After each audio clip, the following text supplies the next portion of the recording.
Assalamualaikum warahmatullahi wabarakatuh.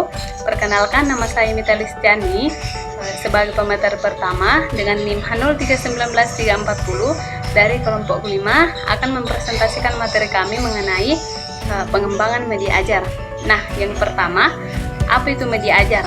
Nah, secara etimologi, kata media berasal dari bahasa Latin yaitu medius, yang berarti tengah, pengantar atau perantara.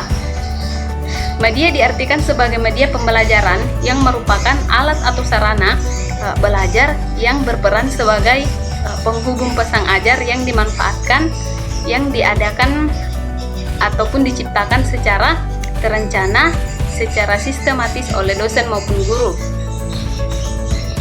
Atau bisa juga dikatakan sebagai segala sesuatu alat atau sarana yang bisa didesain atau dimanfaatkan oleh guru maupun dosen secara sistematis untuk menyampaikan pesan agar capaian pembelajaran tercapai secara efektif dan efisien. Nah, yang kedua, apa itu pengembangan media ajar? Nah, pengembangan media ajar merupakan suatu bentuk usaha mengembangkan media ajar pembelajaran sebagai alat yang dapat membantu guru dalam proses belajar mengajar, yang bertujuan agar kualitas belajar menjadi meningkat, karena tidak hanya guru yang aktif memberikan materi kepada siswa, namun siswa juga bisa aktif dalam kelas dan terlibat langsung dalam proses pembelajaran, sehingga siswa lebih mudah menerima materi yang disampaikan oleh guru dan juga mudah dalam melakukan pembelajaran. Nah, ada beberapa hal yang dapat meningkatkan hasil belajar siswa dengan adanya media pembelajaran. Yang pertama, proses belajar mengajar menjadi mudah dan menarik. Dan yang kedua, efisiensi belajar siswa dapat meningkat. Dan yang ketiga, membantu konsentrasi belajar siswa. Dan yang keempat, meningkatkan motivasi belajar siswa. Yang kelima, memberikan pengalaman menyeluruh dalam belajar. Dan yang terakhir, siswa terlibat dalam proses yang namanya pembelajaran. Baiklah, saya akan menjelaskan mengenai prinsip pengembangan media ajar dan prosedur pengembangan media ajar. Sebelumnya, saya atas nama Sugiyarti, Program Studi Pendidikan Biologi, Fakultas Keguruan dan Ilmu Pendidikan Universitas Sulawesi Barat, Majene. Nah, pada prinsip pengembangan media ajar, secara umum dalam mengembangkan media ajar itu harus memperhatikan prinsip visual. Nah, prinsip visual ini dapat digambarkan melalui singkatan kata, dapat berupa visible atau mudah dilihat, kemudian interesting, menarik, simple atau sederhana, useful atau isinya itu berguna atau bermanfaat, kemudian aktual atau benar atau dapat dipertanggungjawabkan, kemudian legitimate atau masuk akal atau sah. Nah, ada beberapa prinsip dalam pengembangan media ajar. Yang pertama, dalam mengembangkan media ajar itu harus sesuai dengan struktur prosedur perkembangan instruksional. Mengapa? Karena pada dasarnya media ajar itu untuk keperluan pembelajaran. Kemudian yang kedua, harus diketahui atau harus diingat bahwa fungsi dari media ajar itu untuk menunjang proses belajar siswa, bukan media ajar yang akan dipelajari sendiri secara mandiri oleh sasaran atau oleh siswa tersebut. Dan kemudian yang ketiga, dalam mengembangkan media ajar itu perlu mempertimbangkan atau menggunakan semua potensi secara maksimal, baik itu potensinya, baik itu manfaatnya dan karakteristik jenis media ajar yang digunakan dalam pembelajaran. Kemudian yang keempat, materi yang disajikan menggunakan media ajar itu harus sesuai dengan prinsip kebenaran, atau materinya itu harus sesuai dengan kebenaran atau kepercayaan dari substansinya. Nah, dan juga dapat disajikan secara menarik. Nah, kemudian yang kedua, mengenai prosedur pengembangan media ajar. Ada beberapa langkah-langkah atau prosedur pengembangan media ajar. Yang pertama, Menentukan apa pesan yang disampaikan melalui media ajar yang digunakan. Apakah dapat berupa pesan dalam pembelajaran atau hanya dapat berupa informasi atau sebagai hiburan saja. Kemudian yang kedua, menentukan apakah alternatif media pembelajaran yang dirancang ini sesuai dengan keperluan pembelajaran atau hanya digunakan sebagai alat bantu dalam mengajar seorang guru atau digunakan sebagai alat peraga.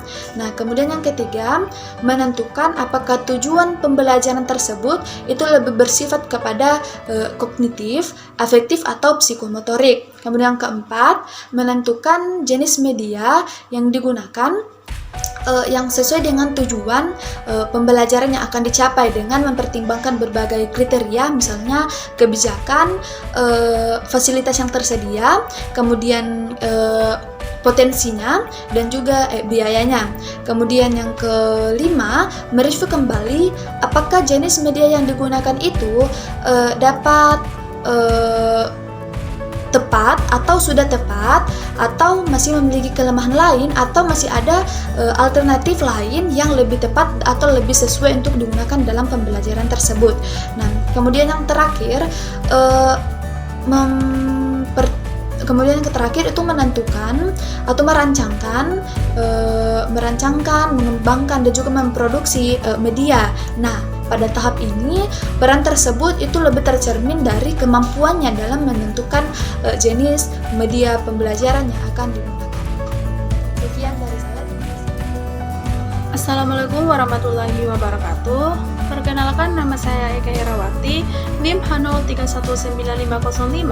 Saya sekarang sudah semester 4, Prodi Pendidikan Biologi, Fakultas Keguruan dan Ilmu Pendidikan Universitas Sulawesi Barat. Baik, di sini saya akan menjelaskan mengenai macam-macam media ajar. Media ajar terbagi menjadi 3. Yang pertama, media visual. Media visual adalah suatu alat atau sumber belajar yang di dalamnya berisikan pesan, informasi, khususnya materi pelajaran yang disajikan secara menarik, kreatif, dan diterapkan dengan menggunakan indera penglihatan. Jadi, media visual ini tidak dapat digunakan untuk umum. Lebih tepatnya, media ini tidak dapat digunakan oleh para tunanetra. Karena media ini hanya dapat digunakan dengan indera penglihatan saja. Adapun kelebihan dan kekurangan dari media visual ini. Kelebihan dari media visual ini adalah meningkatkan daya tarik peserta didik terhadap materi yang disajikan dengan menggunakan media visual. Adapun kekurangannya ialah kurang praktis dalam penggunaannya. Contoh dari media visual ini adalah gambar atau foto, peta konsep, diagram, grafik, dan poster. Kemudian yang kedua yaitu media audio. Media audio atau media dengar adalah jenis media pembelajaran atau sumber belajar yang berisikan pesan atau materi pelajaran yang disajikan secara menarik, kreatif, dan diterapkan dengan menggunakan indera pendengaran saja. Mengapa diterapkan dengan menggunakan indera pendengaran saja? Karena media ini hanya berupa suara. Contohnya seperti laboratorium bahasa, radio, dan alat perekam pita magnetik. Adapun kelebihan dan kekurangan dari media audio ini. Kelebihannya yaitu mudah dibawa dan dipindahkan sehingga mudah dalam penggunaannya, harganya pun murah dan materi dapat diputar kembali. Sedangkan kekurangannya ialah media ini bersifat abstrak karena hanya berupa suara saja sehingga pada hal-hal tertentu juga memerlukan bantuan visual. Yang ketiga yaitu media audiovisual. Media audiovisual adalah jenis media pembelajaran atau sumber belajar yang berisikan pesan atau materi pelajaran yang dibuat secara menarik dan kreatif dengan menggunakan indera pendengaran dan indera penglihatan. Media ini berupa suara dan gambar. Contoh dari media audiovisual yaitu televisi, video kaset, dan film bingkai suara. Adapun kelebihan dan kekurangan dari media audiovisual ini, kelebihannya yaitu pemakaian tidak terikat waktu dan sangat praktis dan menarik. Sedangkan kekurangannya, jika memutarkan pilihan terlalu cepat, akibatnya siswa tidak dapat mengikuti. Ketiga media tersebut sama-sama memiliki kelebihan dan kekurangan yang berbeda-beda.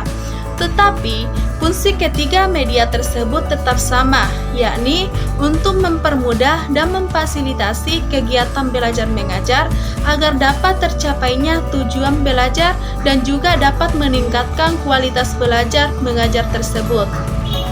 Baik, itulah yang bisa kami jelaskan mengenai pengembangan media pembelajaran. Lebih dan kurangnya mohon dimaafkan. Assalamualaikum warahmatullahi wabarakatuh.